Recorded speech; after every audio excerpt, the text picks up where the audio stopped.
பேசி நான் விடைபெறலாம் எண்ணுகிறேன். இந்த பகுதியுடைய சட்டமன்ற உறுப்பினர் உங்களுக்கு எல்லாருக்கும் நல்லா தெரியும். அவர் எப்படின்னு கேட்டிங்கன்னா, நாய்க்கு ஒரு வேலையும் இருக்காது. நாய்க்கு ஒரு வேலையும் இருக்காது. அந்த நாய் என்ன பண்ணனா ஒரு இடமா நிற்காது. குடுகுடுன்னு ஓட அங்கே போய் நின்று நாக்கை தொங்க போட்டு நிற்கும். அதோட திரும்பி ஓடியாரும் இன்னொரு இடத்துல நிற்கும். அதான் நாய்க்கு வேறு வேலையே கிடையாது. ஆனால் ஓடும், வேலை செய்கிற மாதிரி காட்டும். சமீபத்தில் திருசூலத்தில் அந்த சிவன் கோயிலில் ஒரு கும்பாபிஷேகம். அந்த கும்பாபிஷேகம் 15ஆம் தேதி, அண்ணா பிறந்த நாள் அன்னைக்கு. அண்ணா பிறந்த நாள் எப்படின்னு உங்களுக்கு எல்லாருக்கும் தெரியும். ரொம்ப நிகழ்ச்சி இருக்கிற நாள். அண்ணா சிலைக்கு மாலை போடணும். ஆனால் அந்த திருசூலம் கும்பாபிஷேகம் வச்சுட்டாங்க. எத்தனை மணிக்கு வரணும்னு கேட்டேன். 7லேருந்து 8ன்னாங்க. என்னை கூப்பிட்டுருங்க.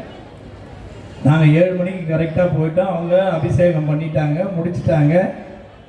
நாங்கள் போனோம், சாமியை தரிசனம் பண்ணோம், வந்துட்டோம். இவர் சட்டமன்ற உறுப்பினர் போகிறார். சொன்னேன் இல்லை, நாய் ஓடும் ஓடியாரும் அதுக்கு வருவாயிலையும் கிடையாது. உனக்கு ஒரு வேலையும் கிடையாது. ஏண்டா அங்கே ஆயிரக்கணக்கான மக்கள் கூடுறாங்க. நீ ஒரு மக்கள் பிரதிநிதி.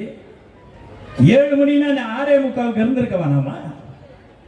அங்கே நீ போகிற 7:30 மணிக்கு அங்கே எல்லாம் முடிஞ்சிடுச்சு. மறுபடியும் அந்த யூஓவையும் அந்த அதிகாரிகளையும் அழைச்சி எனக்கு மறுபடியும் மரியாதை பண்ணணும். திரும்ப அந்த திரையை மூடிட்டு இவரையும் துணை மேயர் அவரையும் நிற்க வச்சு திரும்ப சாமி கும்பிட்டு அவங்களுக்கு தட்டு. இந்த ஒரு அண்ணா சொன்னார், மக்களால் தேர்ந்தெடுக்கப்பட்டவங்க தான் தான் நல்லவன்னு போய்கிட்டு இருக்குவானா, மக்கள் சொல்லணும் நீ நல்லவன்னு. அப்படி அண்ணா சொல்லியிருக்காரு அவருடைய பிறந்த நாள் அன்னைக்கு.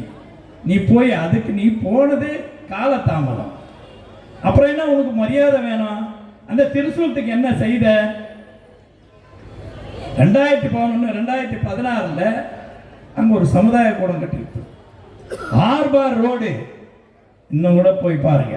ஆர்பார் ரோடு இன்னும் நிற்கிது. எத்தனை வருஷம் ஆச்சு? 2011 16 போய் 8 வருஷம் ஆச்சு, இன்னும் நிற்கிது. இவன் போன வருஷம் போட்டாங்க ஒரு ரோடு, சேர்ந்து போயிடுச்சு. உன்னை எப்படி அந்த ஊர் ஜனங்க மதிப்பாங்க? அப்புறம் போய் எனக்கு மரியாதை கொடுங்கிற நீ அந்த ஊருக்கு நல்லதை செய்துட்டு போய் மரியாதை கேள்வி. யாரையும் மேலே ஏற்றக்கூடாதான், சாமி தரிசனம் பண்ணக்கூடாதான் இவரை தவிர. முதல் நாளே அந்த அதிகாரிகளுக்கு உத்தரவு. நீ எல்லாருக்கும் உத்தரவு போடலாம். இந்த மக்களோட மக்களாக இருக்கிறவங்களுக்கு அந்த உத்தரவு போடுவாங்க. நான் பாட்டுக்கு போட